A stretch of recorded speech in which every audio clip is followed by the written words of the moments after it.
arriving at 4:30 in the morning, and I had to do my talk just after lunch. I felt completely shipwrecked when I got there. Ooh, I remember that, yeah. But where do you live in the Netherlands? If you know the Netherlands a little bit, and you know the city of Rotterdam. Yes, I do. I used to live in Amsterdam, and Okay. I worked on the Unilever business a lot. So I was in Rotterdam like 3 times a week when I lived there. Well, if you take Rotterdam, it's like literally 20 kilometers to the east in the countryside, you know, where they have the windmills and very touristy. And we had ice, so everybody was skating, you know, week and a half ago, that kind of thing. No, I saw the canals were frozen. Yeah, exactly. Yeah. Very All right, then I guess we can start, Mario, or hopefully everybody who wanted to join is in, or everybody else will drop in a second. So welcome everybody to Empowering Agile, to our event now for 20 years of the anniversary of the Agile Manifesto. So in the name of Empowering Agile, we would like to welcome all of you. Who are we? Basically 3 people. It's Joanna Bacchus. Joanna is going to moderate the session today, the fireside chat, and then we are going to do a Q&A afterwards. The co-founder of Empowering Agile, Fred, is also somewhere here in the audience. Hopefully he joins us later for the Q&A. And my name is Stefan. I'm also one of the co-founders, and I'm super excited about the event that we put together for you today. For the people that don't know about Empowering Agile and what we're doing, so actually Empowering Agile, we started together as Frontiera. We're a strategic design company with A1, who's like a telco provider in Austria with a footprint all over Central Eastern Europe. And we wanted to put together like an initiative for cross industries where we bring together professionals that are spending their time with Agile transformation to create a dialogue and exchange about best practices, what everybody is doing, how it's working out, and specifically being focused on legacy companies to create dialogue and exchange and best practices. So we did that basically like since 2.5 years, and what we're kind of like focusing on is we always try to provide the community with some kind of like insider knowledge, like from different companies, what they are doing. We're also trying to put together all the time like real life examples, mainly talking about the people, what are the things that actually worked out, what are things that didn't work out, very transparent. And we try to inspire basically the community to also further move on with Agile and to exchange their thoughts and best practices. How it started 2.5 years ago was kind of like this, where we had like 400 people still in the room. How it's going is this picture, which was the last time where we did it was just a pure virtual event and only the speakers were in the room. And also today we're basically just all over the place and doing this virtual session again. One more thing, in case you have like any questions, if you also want to get more involved in Empowering Agile, if you have some personal experience that you would like to share with the community, please feel free to reach out to us like anytime via the website. We're always looking for speakers for our events, and we're happy to connect with you and see how we can bring you also on stage and share your story and your experience. And then coming to today's event, so actually we're super excited to have Andy and Ari with us. Both of them are 2 of the authors of the Agile Manifesto. For the people that are not aware of it, the Agile Manifesto actually turned 20 years, actually this month in February. I think it was something like the 11th or 13th of February, around the mid of February. So this also inspired us to put together this event, and we reached out, and we were like super happy that Andy and Ari took the time to actually chat with us about the starting idea of the Agile Manifesto, how it progressed, and where it might go next. And for the event today, we basically kind of like put it together in 2 parts. Number 1 is something like a 45-minute fireside chat, which with Andy and Ari, which Joanna is going to moderate, and afterwards Ari was so kind to say that he will stay on for a bit more Q&A with the audience, what we're like all the questions that are popping up. So if you have any questions at any point of time, use the chat function or the Q&A function of Zoom, and then we're going to share it afterwards with Ari. And then with no further ado, I'm happy to hand over to Joanna and to the session with Andy and Ari.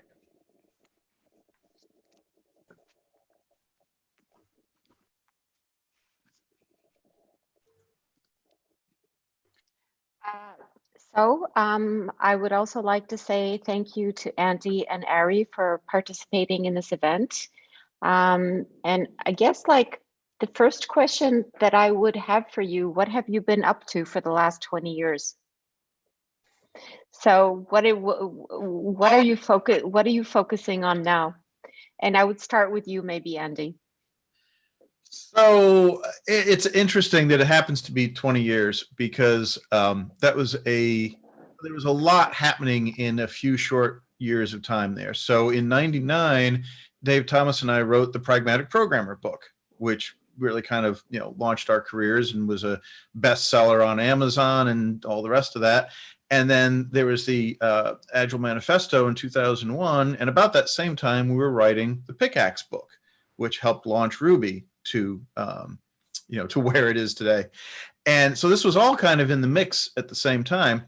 And since this was the 20th anniversary last year of the Pragmatic Programmer, we had to revise that book to bring it up to date with what had happened. So that really gave us a lot of opportunity to reflect on just how different the world is today from 20 years ago.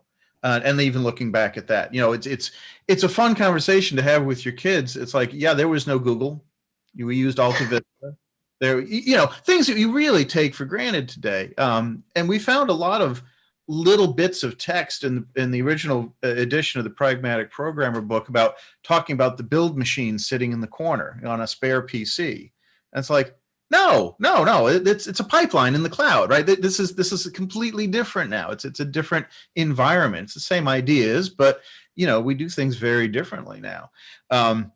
So that was an interesting exercise to kind of go back and revise that book and see, in some cases we had advice that was appropriate at the time, but just flat wrong for today. So unit testing was just starting to get traction, right? Just starting to get kind of interesting, and the wider population was becoming aware of it. So we had the suggestion saying, yes, you should go out and write a unit testing framework in your favorite language so that you have one. Great advice 20 odd years ago. For the love of God, no, do not do that today. That would be wrong. And what was your favorite language? My favorite language, well, as every programmer might say, my favorite language is profanity. Yeah. I hope you meet that metaphorically, not like literally. This morning I realized I'd lost an hour or two debugging because I typed on lick instead of on click in Java. And of course, JavaScript's like, you're the boss, dude, whatever. I'm not going to warn you about that. So yeah, there was some swearing involved. My favorite language, it depends on the context. And that's actually going to be my answer to everything, because that's one of the fundamental concepts that we just forget about. People are like, Agile's great. Let's use it for everything. No, that's not appropriate. It's not appropriate for everything. What's your favorite programming language? Favorite for what? For systems programming, I still lean to C. I probably should use Rust, and Rust is fun. I don't know it really well enough to do that, but I lean for C for that. For day-to-day stuff, probably Ruby or Bash shell script. I do. I'd like to go back to that topic a little bit later, because I'm also I agree with your point that Agile is not for everything. So like one of the things that I see businesses struggling with a little bit is like the scalability of agility. And yeah, I want to touch upon that topic a little bit about how you think that maybe you started a movement that defined a new way of working across the board, across various business units, not just software development, but I learned how to code in Cobalt way back when. So Ari, what have you been doing for the last 20 years? For the last 20 years, okay. So what we call Agile today, I started doing that in 1994. And to position it, I do Agile outside the world of IT since that moment, because I had 5, 6, 7 teams working in parallel on one delivery, and there might be 1 or 2 software development teams in there, but also completely different teams like marketing teams or education and training, and they had to stay aligned, right, on the same backlog. So that was my answer to that one. I did that commercially from 1994 till maybe like 10 years ago, a little bit earlier. I stopped and went then into the coaching thing and doing the talks like we just talked about and leadership sessions, etc. But shortly after that, when you want to talk about life-changing events, Andy has his flow of publications.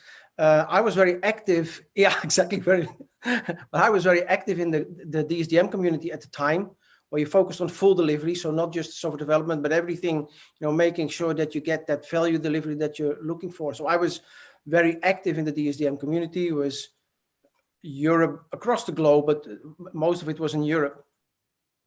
I represented DSDM when we wrote the manifesto. And when I got back, there were a couple of things happening. So first of all, you published, at least together with a couple of other guys, a manifesto. You have no idea about the impact it will have in the future.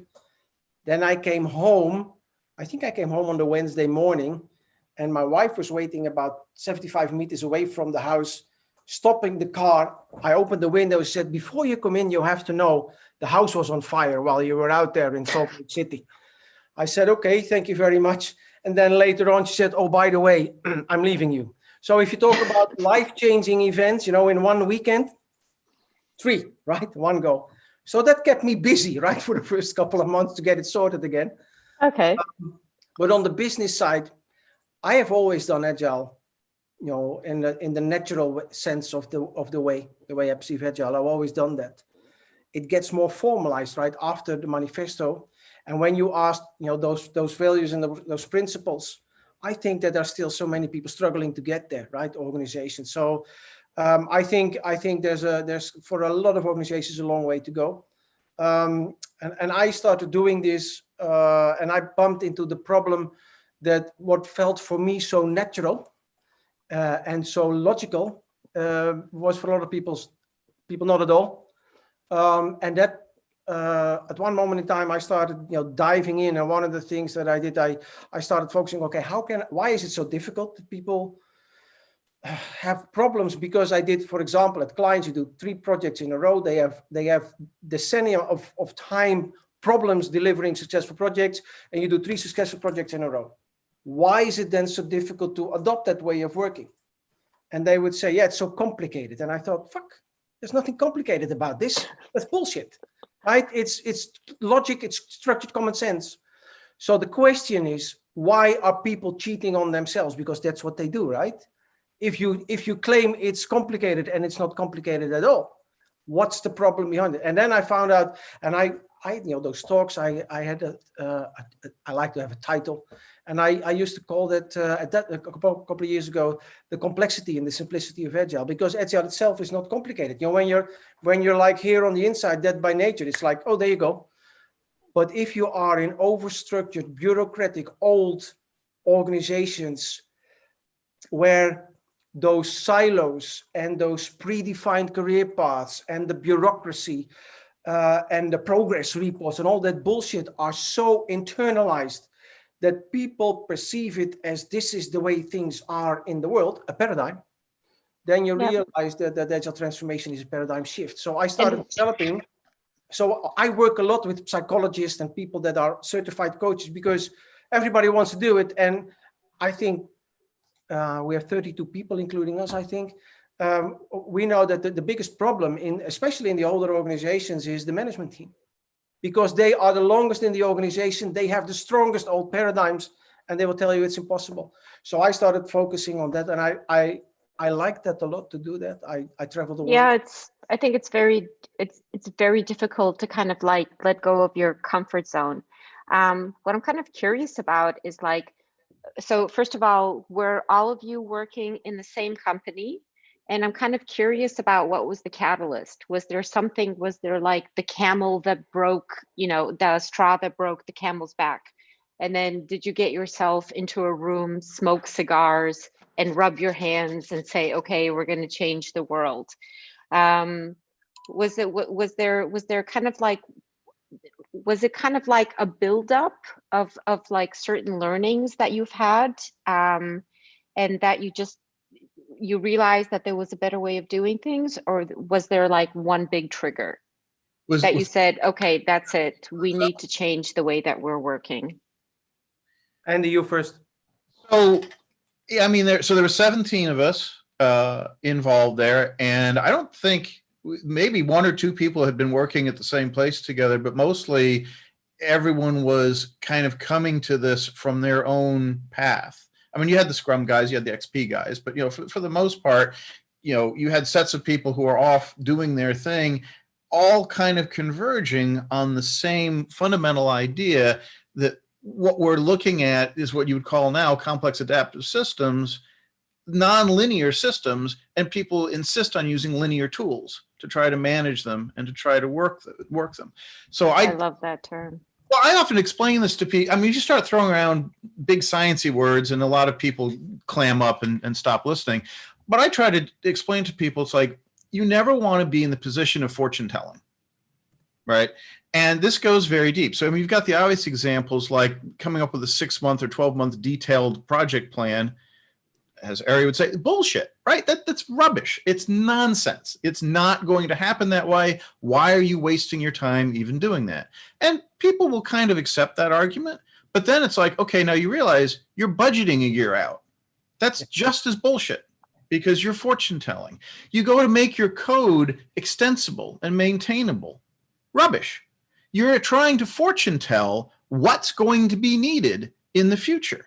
And as a species, we suck at fortune telling. We are terrible at predicting the future. We don't think that. We think we're great at it. Oh, I know what's good. No, you have no idea, right? If anybody was interviewed in fall of 2019 saying, what are you going to be doing 6 months from now? Or what are your plans a year from now? Right? How'd that turn out? Completely. Yeah, it's also, that also like my analogy of like, pretend to do a marketing plan 1 year before Facebook is launched. Yeah, it's like, and obviously global pandemic is an extreme example, but the smaller things happen all the time. A new framework comes out, a new version comes out. There's a TLS gets retired because there's a security bug. Your opponent gets bought by Microsoft or Skype or Apple or whatever. Stuff happens, and we carry that programmer's notion of that one little happy path and try to extend that to the whole organization and the whole market. And it's rubbish, right? You have no idea what's going to happen next. So, I try to couch it in terms of don't try to fortune tell. If you're trying to predict the future at any level, from code to business strategy to, adoption, whatever, you're already going down the wrong path. Yeah, I guess you kind of like, you learn the future as it happens. Absolutely. I think what I kind of wanted to ask both of you is like, did you ever imagine that the applications of Agile could be so widespread?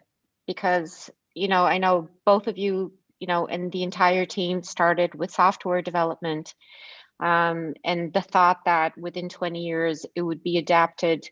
I mean, Fred could attest to this from A1. Their procurement department is using Agile methodology to be better.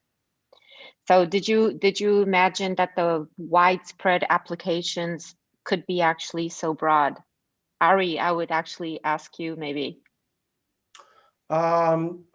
Not the publication that we made. I mean, I think, Andy, we didn't get in and say, no, let's do something that reaches out to the whole world. No, but we wanted to make that statement, right? And as I said earlier, I started working differently in 1994. I came out of, the short story is, I was doing projects in the governmental environment, the Dutch IRS, the tax office. And what happened was that, you're with 30 people, 7 months in a project, in that very, very, very classical waterfall. And then after 7 months, you get called into an office at 10:15 in the morning, and 5 minutes later you're out. Project stopped, killed, never started again. And I was very upset by the easy attitude that people have by announcing, oh, by the way, we just wasted a couple of million of euros, no problem. And I made my change, and that was my driver to start working in a different way. I'm never ever going to do that way of spending public money again. I don't want to do that. It's wasting. So my driver was the value thing. Okay, how can I do this? And in the DSDM way of working, as I said, it's full delivery. So you bring the whole thing that you have for a new product or whatever you want to bring to the market or out there. You want to make sure that it brings the value, right? And we were working on this a lot. I think everybody has his own way of doing things, even if you're within a framework. I know that people in the DSDM community for more than a decade after writing the manifesto were rejecting anything else than DSDM. And I started adopting, before writing the manifesto, other methodologies, because I thought, if it helps me to do what I want to do, then I'm very happy. And it's that kind of openness that I think that makes it easy to access. In terms of the widespread, in the mid-90s, when I would do those trainings and masterclasses, right, you had 15 people from a company or maybe an open market. I would say examples like, the pace of innovation goes so fast, and changes are so often. 25 years later, it's a mess. I'm looking at my younger son. If I use the phrase dial a number, he has no clue what I mean, right? That thing where you dial, it's not there anymore, right? This is and that same phone, the physical phone with that dial, was in my mother's living room for what? The same physical phone, 15 years easily. I think that change forces people to start doing this. And I think it will become sort of the default. Whether it will be called Agile or not, I don't know. But the practices that we brought up to be more— One of in like the 12 principles of the Agile Manifesto, one of my favorite, and I think, I'm not sure if it's outdated, and I'd like to hear your opinion about it, is face-to-face interactions over non-face-to-face interactions. And I'm a true believer of like human exchange, people simply talking to one another. So there were like there's like two things that really stood out for me in the manifesto. One is that any kind of, because you talked about development specifically, but for me, it's like any kind of like idea creation needs to be linked to business purpose. And the second one for me that I really embrace is face-to-face interactions over. No, it's not over. Yeah. It's the face-to-face interactions are the best way to convey information. That's what it says. And do you think that's, well, first of all, the context of like COVID and distancing and things like that make that difficult. But no, not at all. If it wasn't for COVID, right yeah. now. Yeah, I recommend that. Okay. This is face-to-face, because the important part isn't necessarily that I can see you or see your body language. The important part is that it's a dialogue, that I can ask questions, I can clarify, I can say, well, that doesn't make sense to me, and kind of track it down.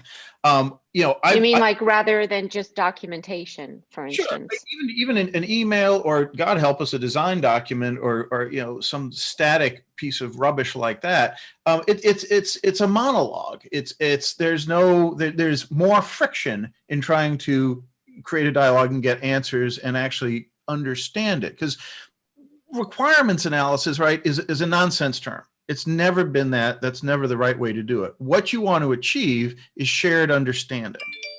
And that's the hard part. And that's why communicating in a forum where you can actually have a dialogue is preferred, because you can get to that shared understanding quicker.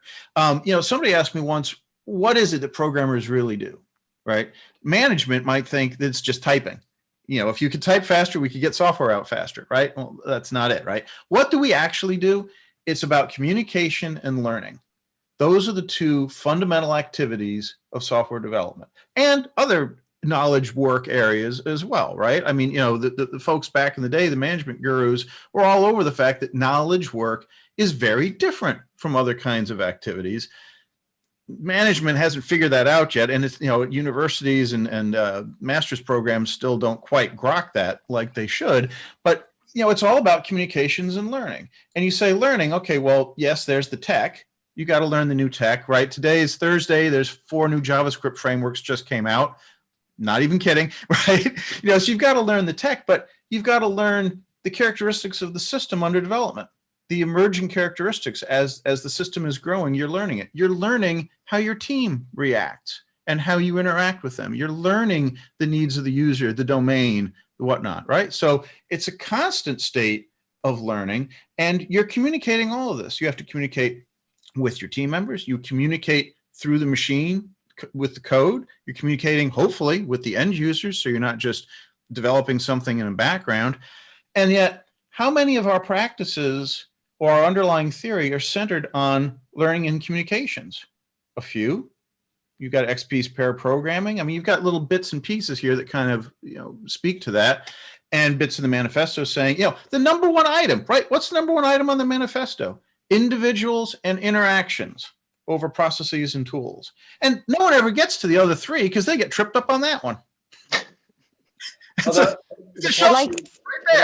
What surprises me is that in those COVID times, you talk about face-to-face communication and how do you do this now? Because, we're all working from home. And the fact that people have to realize this is face-to-face too. The only thing with you not being in a room is I don't smell you. And that's not necessarily a disadvantage. I mean, right? We have I think the biggest problem in whatever you make, even if you make a suit or a boat for someone, is the moment that you go into the remote and written communication, you mess up the communication process because interpretations and assumptions and prejudice, they make everything wrong. So this is why we are there. And I, on top of what you just said, Andy, I like to see people, because when I'm at end users and we show what we have made, or we let them try to work with a prototype, I like to see the expression on the face, because it tells me, is this really good or is it moi? And that helps me, because instead of finding that out after 7 months of work during a user acceptance test at the end of the process, I know it right now. And that's why I want to do face. And these kind of tools work really good. That's what he's talking about. That's like the most important thing, right? That's the whole point of Agile, is to get fast feedback. It's not that hard. Exactly. And also you talked about systems, and we can talk about systems like in terms of, let's say, software development, but things are systems in general. Organizations are systems, any kind of like processes that business goes through is systems. Like I said, like whether it's marketing, whether it's HR, whether it's whatever. And that's why I think like one thing that we're trying to do with Empowering Agile is just make people kind of like understand that like the Agile way of thinking is applicable to a lot of areas of business. Now I'm going to ask you a very provocative question. So your colleague, Dave Thomas, gave a pretty cool talk that was called Agile is Dead. I'm not sure if you saw it. I think it was at a conference in Denmark. And I might even have been there. I lose track, to be honest. But yeah, what he was talking about, forgive my French. Yes. But what he was talking about is the bastardization of Agile ways of thinking, and that it's been kind of consumed by consultants that's now start to, spell it with a capital A. And it's like a new consultancy that you're kind of like selling. Do you have any thoughts on that? How long you got? No, I have quite a few thoughts on that. So back to the question you asked before about when we were writing the manifesto and what effect we thought it would have. One of the things that was going around the room was the idea that, okay, having launched these principles out there, these abstract principles, that what would happen next is exactly that. Every consultant and his dog would come out with their own Agile set of practices, their own things, drawing from other sources, bringing stuff together, and everyone would have their own unique flavor. And that didn't happen, really. What happened was Scrum took over the world. Everyone now equates Scrum with Agile, which is yeah, how do you feel about that? Because there's one, there's like principles and then there's processes. And I've had people come to me with a very straight face. Multiple organizations come to me with a straight face and said, yes, we're Agile. We do half of Scrum badly, and we use Jira for tickets. That's a very common happening. Yeah, absolutely. So yeah, bastardized, absolutely, right? I have met a countless number of Agile coaches who've never read the manifesto. Yeah. They've never read any of the underlying theory. They don't know who DHOC is or chaos theory. They don't know anything about complex adaptive systems, any of Jim Highsmith's work, right? They don't know any of the sort of foundational theories that led into this. They're not even aware of things like XP technical practices that you have to have, right? Scrum is a lightweight project management framework. It's also for beginners. It's a set of concrete practices for beginners. Now, I say that because this is kind of what we got wrong, I think. When we came up with the manifesto, we all sat around and, Ariel will remember, everyone had their own agenda, their own focus. And so a lot of it was kind of hammering out, well, what can we agree on between all of us? What do we agree are good ideas and good abstract principles? The problem is you go out to practitioners in the field, they can't apply abstract principles unless they're very high on the expertise food chain, right? If they're very proficient, very expert, yes, principles are great. The entire rest of the 90% of the world needs concrete practices to get started. So can I add to this, Andy? What's that?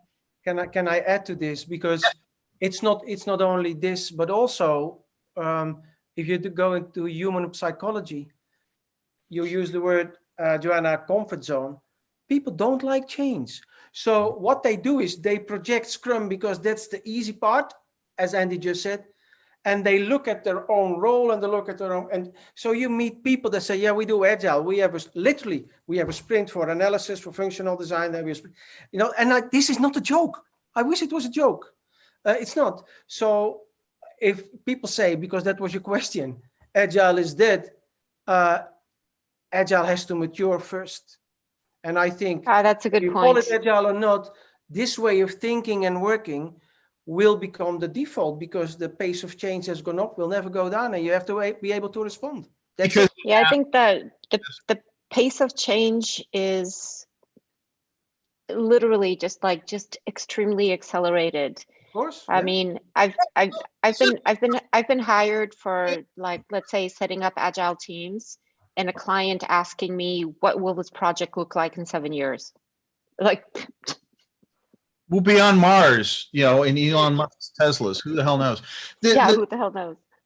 It's no, I lost the thread. Dave Thomas, Agile's dead. That was it. That was what we did. What was the last thing Ari said? I said it will become the default. That's what I said because of the pace of change. Right. So, the very first line of the Agile Manifesto, which nobody remembers or quote. How does it start, right? We are uncovering better ways of developing software by doing it and helping others do it, right? We didn't just pull this out of some warm, dark place, right? This was born out of practice. But it's not that we discovered the 10 Commandments etched in stone. We are uncovering. It's a process of discovery, a process of experimentation, right? It still is, or it should be. And this is where, as an industry, we went wrong. Everyone stumbled upon Scrum and said, hey, this is better than a 6 or 12-month waterfall. It's a 2-week waterfall. Much better. We can maybe do that. So when we do little baby waterfalls, still missing the point that what you really want is to be able to deploy continuously. You want continuous deployment. You don't want to ever have things like long-running feature branches, right? People use Git wrong, right? I mean, which is kind of astonishing, but they'll leave some feature branch going for 4 months, 6 months, and then merge it back into master. Congratulations, you just reinvented waterfall. Yeah, I think like any kind of like, oh my God, I want to say like creative development or ideation or whatever, it literally is a daily event, right? So it doesn't end. So there's always I think like the most obvious thing that I always point to is all the apps that we have on our phones. So how often do we get like notifications about upgrades? Somebody's always developing a new feature, a new functionality, but also in other parts of our lives. Cycle, right? They're not waiting for a quarterly release cycle. It's like, hey, here's a cool idea. Boom. You know, they've got it ready. It might take Apple a while to put it up, but you know, they're deploying as rapidly as they need to for their market. And that's what it's really all about. Those release cycles, I think 9 out of 10, Andy, I don't know what your experience is, but they are put on your table as a given fact that cannot be changed in the organization.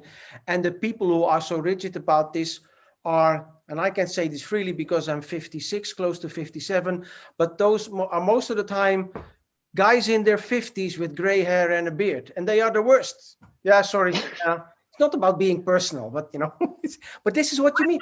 I mean, you got the same thing going on there. So yeah, but even like, you know, the same kind of like way of thinking is like even how detergents get upgraded, right? So we always have the new and improved. You know, there's always like some sort of like improvement and iteration going on. So the old one was fine. You didn't need to change the packaging and make it smell like roses, or you know, just yeah, it was good enough. It was good enough. So how proud of yourselves are you? Have you done a cool thing? And have you actually realized that you created kind of like a movement that is spreading through the business community globally? That, you know, like, I mean, we have things like the Empowering Agile Conference. The companies like A1, which Fred is part of, are, you know, applying, let's say, agile ways of thinking throughout a lot of different business units, even ones that you wouldn't expect, like procurement. It's being adopted as a better way of doing business. You must, do you pat yourself on the back a lot? I don't. I feel, do you think, I feel privileged that I'm part of it. That's what I feel, privileged. Yeah. And I am aware that we started 20 years ago, we didn't know, but we started a complete new professional domain. You know, the agilist, you know, the whole thing, and whether you want to be happy with everything that you see, with all the certifications going on and everything else. But we started a new professional domain, and that sometimes make me feel smile. What I, and this is why I think I like to do what I do. My drive then was, okay, how can we bring value to the customer instead of wasting money? That was my driver at the time. And I think I can go on for the next 20 years with that drive, because there are still a lot of people that they don't care about creating waste, because they don't spend their own money, but they spend public money or governmental money, right? And so I will be involved and because that's the honest drive that I had then and that I have today. But I'm very grateful and privileged that we're part of that. Just to further that, right? So, yeah, I absolutely agree with Ari. I feel, you know, privileged and honored and fortunate that I happened to be free that weekend. I had the means to travel there. There were other people who were invited who just had scheduling conflicts and couldn't make it, right? So it could have been a different set of people just from random happenstance. So I feel very fortunate about that. And it's funny that, you know, my career has kind of moved in this direction of doling out advice, right? The Pragmatic Programmer book, which remains, you know, hugely popular, doling out advice for programmers. Here's how you should think about things. Here's how you should approach these problems. The Agile Manifesto. Here's how you should frame your thinking about this. Here are these abstract generative principles you should try to adhere to. My book, Pragmatic Thinking and Learning, about how to learn better and you know, do these sorts of activities. So really, my career has been a series of these. Well, we're still trying to, you know, honor that first line of the manifesto, uncovering better ways of doing things and helping to try to explain that to people. I do think if I could go back in time and change a few things, I think I would have campaigned against the word agile entirely. There were other candidates that were floating around at the time, and curious about that. What were the other candidates? Because it's a very interesting word. I've got actual notes from the event somewhere in the cloud. But words like adaptable, I think Jim Highsmith was big on adaptable, responsive, words with these other kinds of connotations. And what you remember when Alistair Martin first booked the room, on the little monitor for the Aspen conference room, it called it the Lightweight Methods Conference. That was, we had to call it something to book the room. And the notion was just trying to get something more flexible, more making you more ready to adapt to things by making it lightweight. Now, of course, there was a lot of discussion about this, and the idea of lightweight implied that a middleweight or a heavyweight would come and clean your clock and knock you, KO you. So we moved away from that. And the idea behind Agile was to try to convey this imagery of being nimble, being able to rapidly adjust to changing circumstances. And I think, going back to what you're saying about Agile being dead, yeah, that meaning of the word is gone. People don't assume that, right? People, right, they say, oh, I can prove that we're Agile because we're doing these practices, or because we use Scrum, or God help us, we use SAFe, which is neither safe nor Agile. That's another story. Regardless of that, it's like, here's the test, right? You want a litmus test. Are you Agile? All right. This huge requirements change comes in. You just realized it. Can you address it without having a nervous breakdown? Can you just sure, boom, get it done, get it out the door. You lose half your team. Can you get somebody else in and get it done and get it out the door? Major technology shift, whatever perturbs the environment, whatever happens, are you adaptable? Can you shrug it off and say, yeah, we can handle that, and handle it?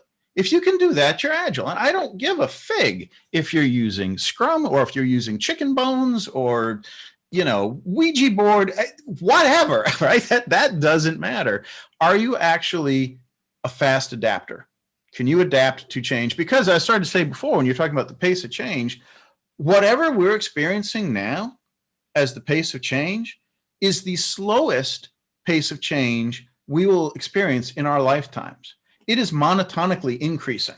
It don't go back.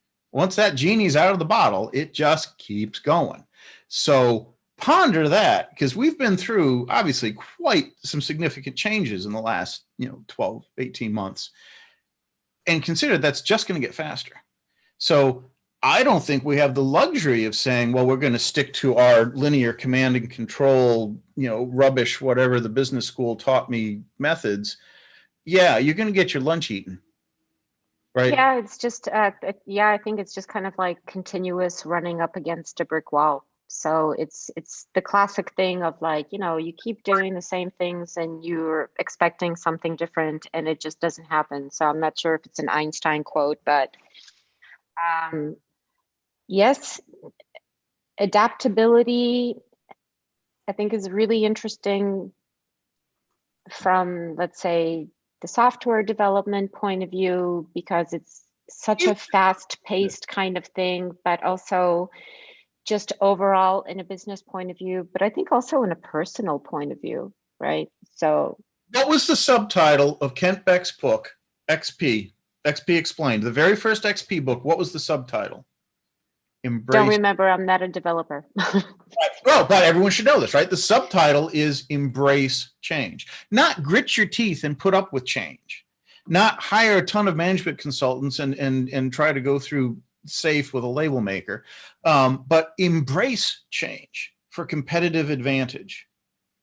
Yeah, I thought so too. It's a couple of times I try to talk to clients about that, but it seemed to be like a little bit of an over sophisticated thought, which is change is nothing to be feared. It's kind of like an opportunity to be grabbed. Yeah. Well, whether you like it or not, it's going to be there. It's going to be there. You have a lousy life, right? So you better act as if you accept it. People like change. No, people hate change. I hate change. Everybody hates change. I think people kind of get into change. They don't like being changed. That is very true. Well, there are a lot of people that love to walk into that same office and that same room and that same desk with the same photograph and right. And the moment that you come in and you have an idea, you get shot before you finish your first sentence. Right, that's what happens. And I think this is the world that we live in. And as I said, when I started doing this in the mid-90s, people could, quote unquote, refuse to work like this, right? And they would give you massive problems. I think today, if organizations don't have this vision that you have to go to this attitude towards work, let me put it like this, organizations will have severe survival issues in the future, in the nearby future. I'm not a fortune teller, but I think if you stick to those very old bureaucratic processes, organizations will get into deep trouble. The problem is, because Peter was asking, so what is the effective strategy to buy in CEOs into Agile? If you want to have an effective strategy, I would say physical violence, because the big problem with those guys is the only moment they accept change in their organization is when they are really in pain. Otherwise, it's like, right, this. And we have seen business models over the last 25 years changing 4 times. Telcos are doing different stuff, banks, insurance companies. You have to address that change in your organization with what you offer to the market. And only the ones that are really into that kind of change and working accordingly, that are, staying ahead. And the other ones will just disappear. That's what an old friend of mine used to say, people never change when they see the light. They change when they feel the heat. Oh, I like that one. Yes, that's true. That's very true. Someone said in the chat over here, I can't read the name because Zoom puts it in this tiny little font, being about companies not being happy with calling it Agile, so they had to give it a new name. I've had organizations approach me to come and talk and give workshops and whatnot. I said, but don't call it Agile. We love what you're doing. We know your background. We know your stuff. Don't call it Agile. Call it pragmatic development, or make up some other word for it, because we tried Agile once and everyone died. It was like getting dysentery on Oregon Trail. We tried Agile once and we all died. Yeah, I think there's something about sound bites that can actually then create a negative effect, right? So we have the election of the most annoying word every year. Yeah. And I think it was 2017 when Scrum and Agile were the most annoying words. It was like, okay. I mean, sometimes it's like the word consultant. And I have to be honest, and we talked about it more or less already in the last 50 minutes, but there are so many people jumping on it and have really no clue what they talk about, not open to learning. And they go into companies, the companies trust them, because they think, okay, they're going to help us to become this Agile organization, and they fuck up completely. And then Agile gets the blame. And this is where I get pissed off, because it's the fucking consultant, that messes up, and nobody else. 100%. Yeah, 100%. True that. One of the reasons why we do these conferences is because I think that, I don't want to say like rigorous or orthodox or whatever, but I think we are just like really true believers in being adaptive, learning by doing, taking small steps and being iterative, and basically in experimentation. And it's, what we always kind of like talk about is like, whatever you're doing, you don't want to create this great big cannonball. You want to create kind of like a heat-seeking missile that is adaptive and understands how its target is moving. So really understanding customers, understanding kind of like an experimental culture, and just, It's just that simple. I mean, that's the secret right there. It's, you have to get over this human ego of trying to say that I can envision this future state and we're going to do exactly that and build that. It's like, you have no idea. Yeah. I can aim. It's like commander's intent in the army, right? It's like, well, we need to take this territory over there, drop you on the ground. You guys figure out how.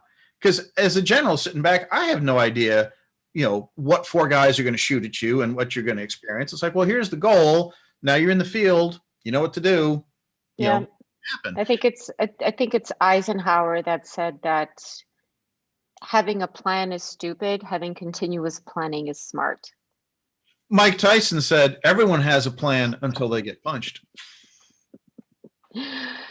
Steph, do you have any questions?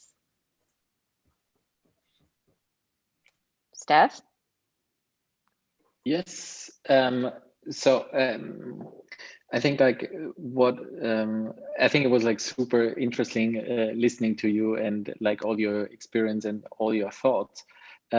My question would be like, now looking back at what you did 20 years ago, is there anything else that you would put in right now, or would you still keep everything as it is? In the manifesto, you mean? Yes. We get that question often, as you can. I mean, Andy, you must have had it also like 100 times or so. I was in a session with John and James Grenning and Bob Martin 2 weeks ago or so. And John said something that I also said a couple of times. It's like a declaration of independence, right? And leave it as it is and try to live up to it and make it successful in your own organization. That's what I would like to say. But maybe we have another idea, Andy. I agree with that. Yes, and always get lessons from improv acting. That's very important. Yes, and I think that's true. And as I was hinting at before, the problem is for most organizations, you can't just give them the Declaration of Independence. You've got to give them the court decisions. You've got to give them the laws. You've got to give them the rest of the system. So what I've been doing with my buds at the Grows Institute is trying to bring in newer, fresher ideas and say, hey, here's some other stuff we've uncovered. Do you know about Cynefin domains and Dave Snowden's work? Do you know about Simon Wardley and Wardley maps? Do you know about systems theory? Do you know about human systems dynamics? Do you know about all these other bits and pieces that are very important to the psychology in organizations, to trying to get this stuff to work, and setting up something so that you can start with concrete practices, do this. Here's how to tell if you're doing this wrong. Here's how to tell if you're on course. And then being able to graduate past that so you can get up to the level of the manifesto where, okay, we're hitting a completely unique experience. The practices don't cover this. I haven't read about this anywhere. How do we address it? Well, you go back to the basics. Go back to something in the manifesto or at the level of the manifesto of here's, base level doctrine. Here is base level philosophy of, okay, well, if we concentrate on the individuals and interactions, how would that help the situation? If we concentrate on just getting a piece of software that works instead of, and go through, if we did this, how could we use that to fix this? So that's what I've been working on with these folks, is to try to get that progression of starting with concrete practices that are easy enough to follow, but making it very clear that's the beginner level. You can't stay there. You stay there, you'll only ever get beginner performance. And if you want to be a high performing team, you got to learn these other topic areas. You got to have expertise in these other areas. So had I known now this kind of stuff, I would have argued that we should have done that 20 years ago. We should. I would like to I'm not changing, as I said, it's sort of a declaration, but listening to you, Andy, there's a sentence that I like to use often. It's you're the architect of your own life. And what I always see is that people hide behind, it's the culture, it's the company, it's my manager, or it's the structure, or it's everything we have in any company is made by men. So those same can change it, right? So if you have, and this is why I said, sometimes it has to hurt before you change. No pain, no gain. But the moment that you really need a change, you can do this. And I mean, you in an organization that's silo-based and with hierarchy layers, you need to get that permission. That's the problem. And especially when you are making a change that takes out all those permission layers, you might have people against you, but you have to start it and not say no. You have to start, and you have to start doing it instead of pointing at others or saying it's impossible and sit down in your chair. Absolutely right. And are you guys familiar with the Westrum Continuum? If not, you should look that up because it's an interesting way that looks at information flow in companies. And the ones that Aria's described where they're just very bureaucratic, those are described as pathological, right? Mm-hmm. Where you just won't succeed, where people actively will hide and hoard information because that's part of their turf. And, you know, going up to an actual generative organization where there's the free flow of ideas and criticism and dialogue and shared learning. And that's what actually works for a knowledge-based endeavor. And, you know, and there's a continuum. There's, you know, I don't know, 4 or 5 levels of dysfunction, but the top 1 or 2, you know, bureaucratic and it's pathological and something else I forget offhand. But you read the description of this, and it's exactly those companies he was just describing. And it's like, and if that's your environment, if that's your context, that's going to be hard to get anything reasonable going. Which brings I've read about that theory as well. Is that there's a basic like human psychology which you hoard knowledge, right? Because it is your PowerPoint, so it's your advantage, and if you share it, then you're kind of giving the advantage to other people. So there's like, especially in large organization, there's a tendency to actually withhold information rather than sharing it because it's a competitive advantage for yourself. In those organizations, which leads me to Martin Fowler's great quote, you either have to change your organization or change your organization. And I think that's also a misfit for a lot of people that are not open to change, but so-called adopt Agile or are Agile coaches. And I saw at a client site in Romania on, you know, one of those office where you have those meeting rooms on the wall in big letters, and it said, "Being perfect is not a state. Being perfect is an ambition." And to reach your ambition, you need to change a lot. So perfect people change a lot. And then I thought, okay, let's replace perfect by agile. And there you go. Being agile is not a state. Being agile is an ambition. And, you know, to reach that ambition, you need to change a lot. So agile people change a lot. And this is a different, because what most people do is, you know, in the past it was like this, and they take the Scrum guide, and I said, now it's like this. And they get in the same frozen situation again, not bringing what you're looking for when you go into agile working. You know, you're doing it for a reason, you know, to get benefits. Yeah. So and I see Fred on my screen, which makes me think that maybe he wants to say something. Yeah, I have a question, Ari, and it's about scaling Agile in organizations. It's another trend and a big challenge for larger organizations. Have you any advice for corporates about scaling? An advice? Well, the first one I always give is start doing it. And you bump into problems, solve them, right? Instead of saying, oh, it's impossible, it doesn't work here. There are organizations who do it. And I think, and then Andy, I go to you. The second one is, don't think you can copy that someone else did. Don't. Oh, we're going to implement the Spotify model. Even Hendrik said, Spotify is not a model. This is just how it worked for Spotify. Make your own fucking model, right? But people, and this is exactly the non-agile thing in people, they just want to copy because they go from one fixed state to another fixed state. That's and that only that kind of change is supported. So you need to go into just, I had a big client, and someone from that client is now here in the group, I noticed. And I remember that the one that I signed the contract with, he asked me, he said, Ari, what will the organization look like after the transformation? I said, how should I know? I mean, he said, I was afraid you were going to say that. Yeah. And you know what happens? Then someone else comes from the big 4 or 5 consultancy firms, and they give a detailed plan up front, bring it in, and the C-level accepts that plan because that's the kind of plan they understand. And then you're screwed, basically. That's what happens. A friend of mine once said, you know, you don't really want to focus initially on scaling up your couple of pilot teams that are doing this good. Said, first of all, try to scale down the mess, right? Get rid of the stuff you're doing that's dysfunctional and bad first. Because what happens is you get, you know, some small number of teams who with highly experienced, skilled people.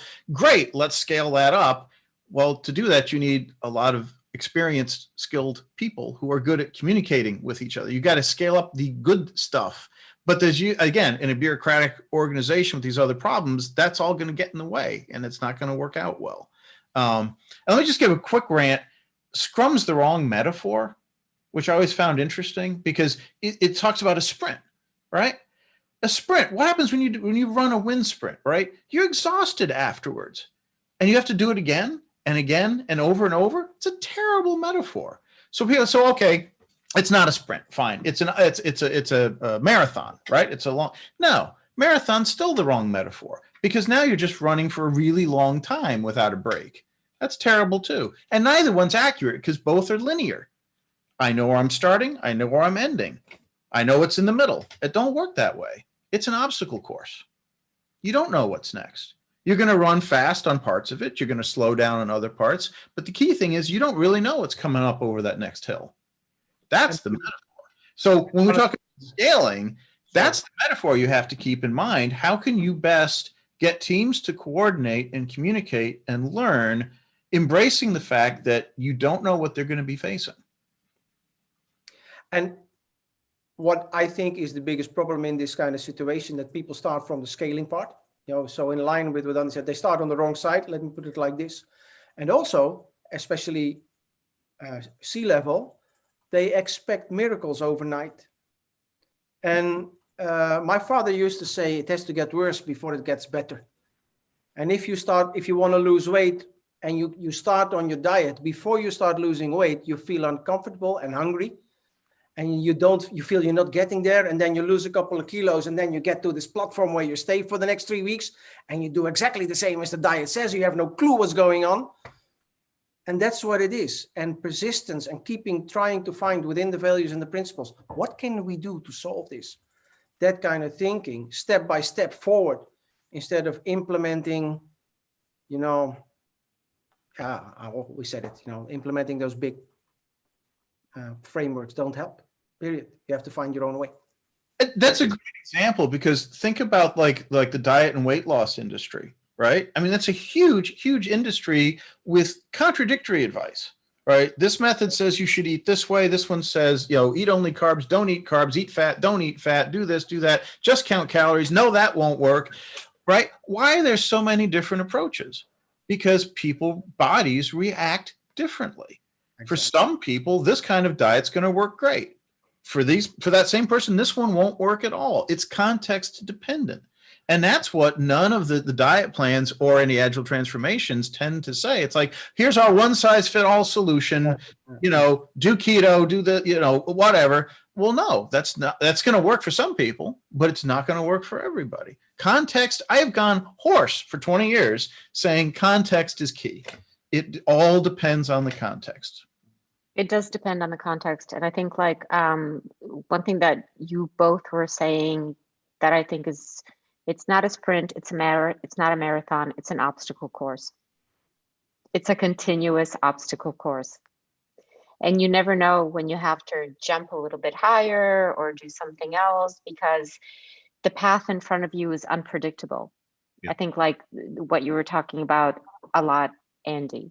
And I think it was unpredictable always. I mean, if you kind of go back in history, times have always been unpredictable. Change has always been happening. We think it's happening faster now, but I think it was happening pretty fast also in the Middle Ages and during the Renaissance and during all of the historic periods. And yeah, like I said, I think it's an obstacle course where you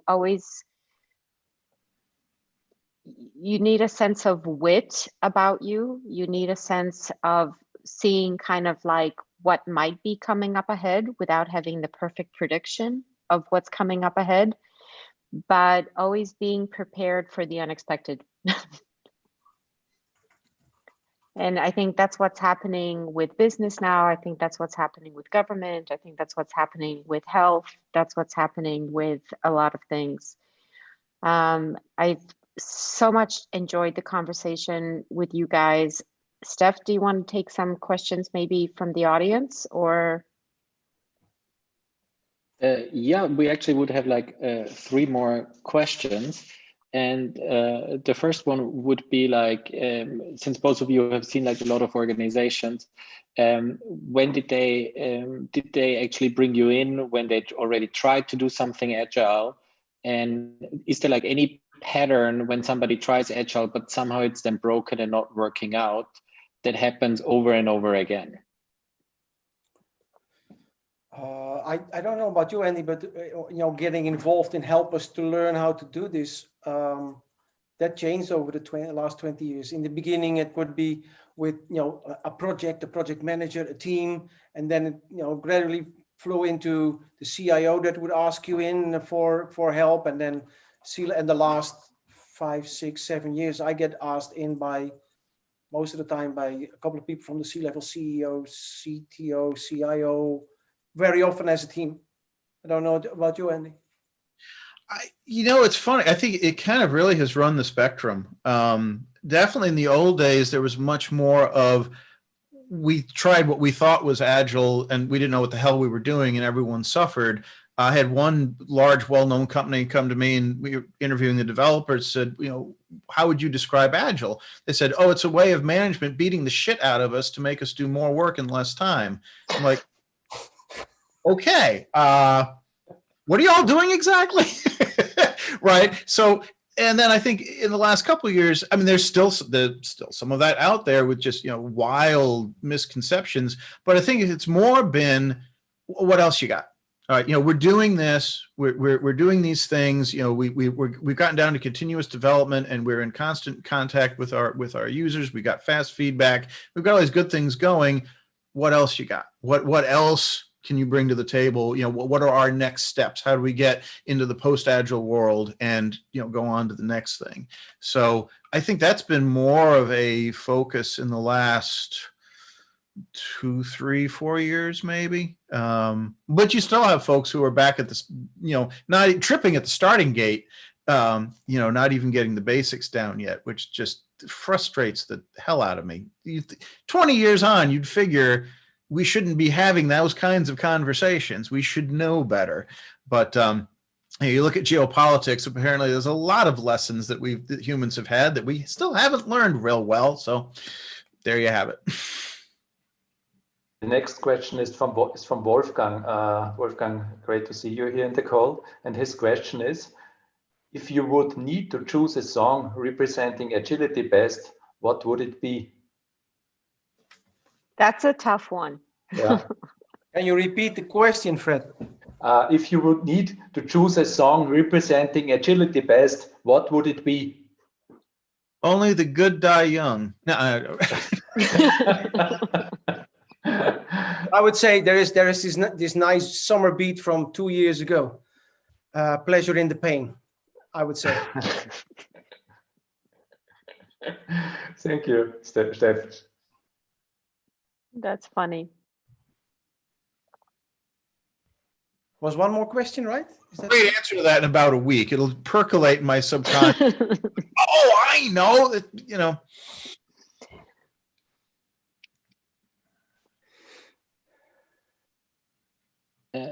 Yes, so we have one more question, and the question is like, how would you actually deal with that when like an organization brings you in and they explain you like, hey, we're actually like fully agile, and they try to prove that to you by showing you some kind of numbers of how they improved, whatever, the delivery, the epics that they ship or everything else. But then when you actually see that that it's just on the surface, but deep down, they still haven't reached the level of an agile mindset, how would you actually deal with that situation? Go in, ask questions. And I do not like to put the good work of other people down. I don't like that. And also we know that, transforming into that agile organization or any kind of change is not something that you do overnight. It takes time, and every step forward is a step. And if you have questions and you get the answers, you can say, you made good progress so far, but here are a couple of things that I can recommend to you, and for this reason. And if this is your problem at the moment and you would do this, then you would get that benefit. And then it's up to them if they want to do it. Because if people don't want it, it's not going to get there. He just hit the nail on the head. The problem is that when you're doing any kind of organizational change like that, it's not a fast feedback loop. It's a very slow feedback loop. It takes time to make sweeping changes like that. So one of the things that we do with the Grows workshops is we came up with this simulation with a deck of custom playing cards that lets you experience the sorts of problems and questions that often come up in organizations, and very quickly show you, okay, your team health just dropped because you made a bad decision, or you decided not to do this and now you've all died of dysentery. Our favorite Oregon Trail joke. But so we'll take teams and put them through this simulation with the cards so that they can experience a rapid feedback loop of, okay, a developer came to me with this problem and I made this decision. Look, this worked out well, or look, this is how this screwed us completely. Okay, now let's try and fix that. And by doing several rounds of this and getting them into these kind of common problems and common dysfunctions, it helps them see, oh, God, we had something like this similar happen to us, and we did that. And yes, we did get screwed, and now we understand why. So, it's that anything you can do to try to get people to viscerally understand the underlying concepts, to move it from something in their head that they read once to actually feeling it and understanding, here's how it goes. One of the most popular things we do in the workshop, I shouldn't probably say this publicly, but it's a really cool trick. We get them to play Battleship with each other. The game with the pegs, I sunk your battle thing, right? But we change the rules on them. We say, okay, the first time you play this, you've got to take all your shots at once. Right? No feedback. And they're like, okay, fine. And then we record, okay, how many ships did you sink? Right? None. Now do it in the traditional way where you take a shot, find out if you hit one, and now you're getting feedback. Look how many more you sank. Now, it's a simple, stupid trick, but we've done this for, CIOs, CEOs, C-level folks who will do this exercise and be like, I get it. Oh my God, like you folks have been prattling on about incremental and iterative and sprints and scrums. I don't know what the hell you're talking about, but I understand now, right? You don't want to take all your shots up front. And we'll put numbers on it, so they'll, okay, every one of those Battleship shots was a cruise missile that cost you $20 million, right? So you've just invested however many pins it is, a couple $100 million, and you sank, one battleship, one carrier, whatever it was. Versus now look at this, you're spending incrementally, look what better results you get, and the light bulb goes on. And that's a really cool trick. That kind of like goes back to what I was talking about, don't have a plan but have continuous planning. Yeah. So like Eisenhower. So feedback, continuous feedback. That's the secret, right?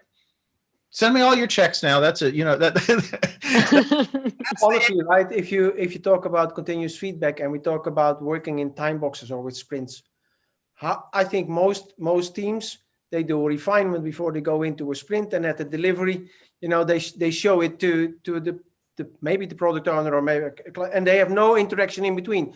There is not any feedback, and then they expect magic, right? That concept, fast feedback, pays off, and people miss that completely. And for me, that was elementary it is elementary in the manifesto there, right? That feedback, that interaction.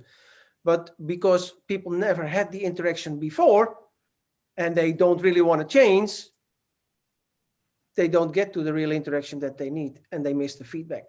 And this is where I think you gain the best benefit you have, the most value that you have is out of those interaction moments where you get the feedback.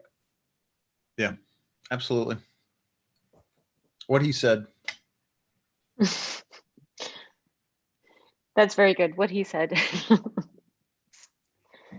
Well, that's the thing. I mean, getting back to your first question, this was the kind of the fun part when everybody got together to write the manifesto in the first place. There was a lot of that. Somebody would come up and posit, one of these things, and there was a lot of head nodding, like, yes, that is correct. That is the right way to think about this. It's the right way to do that the rest of the world hasn't, still hasn't really grokked or clued in all the way. But, all the folks involved there saw these things, maybe ahead of, where everyone else was at the time. And, again, it was just really fortunate and really lucky we were able to all get together and try to crystallize that. So are you guys still spending a lot of your time coding or just passing on knowledge to other people these days? I don't code anymore for a long time already. Okay. I coded this morning and I feel dirty. I feel like I should rest. I think I mentioned this one in the previous. I actually had to write some JavaScript, and really, I just I made a typo. I made a typo that cost me an hour because I typed onlick instead of onclick. Just left off. It implies a completely different user experience, which I was not headed for. But yeah, I mean, I code a little bit. I don't like it at present because I think the current state of the art, especially for front end development, is a nightmare. It's embarrassing. If aliens landed and we had to explain HTML and CSS and JavaScript, and they're like, well, why is this so screwed up? Like, historical reasons. It's just, it is what it is. It's embarrassing. It's horrible. I would. Yeah, my friend calls it kind of like spaghetti coding, where you just kind of get like, everybody has a little bit of something to add, but there's no like proper information architecture. I mean, really, like when I had to study like computer programming when I was in college, it was really rigorous. It was like, It had nothing to do with the real world. no, but it was like, very like, very rigorous to-do loops and all of that kind of stuff. But Well, now it's like, there was actually I was, have you ever, oh, what was the name of the show? There was like a show about a startup like on HBO, and there was an entire episode about do you space or tab? And Silicon Valley. Silicon Valley, thank you, Mario, exactly.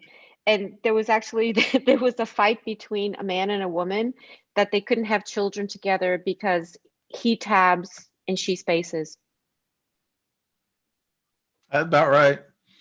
Or yeah, in the old days it was VI versus Emacs. Now it's Yeah. Whatever. But yeah, Yeah.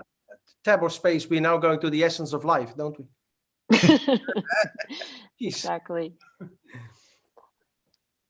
So, any more questions from the team?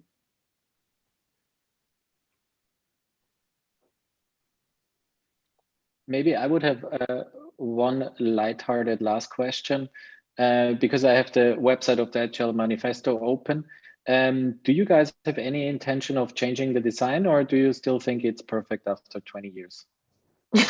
Yeah, there was a discussion about that, 2, 3, 4 years ago, maybe. Ward came around because he wanted to move the hosting to something that would be more long-lived and not require maintenance. So it ended up on GitHub Pages, I think. But there was a discussion going around about that. So, and the consensus, or maybe Ward just told us, was that, it is what it is. It was a moment in time.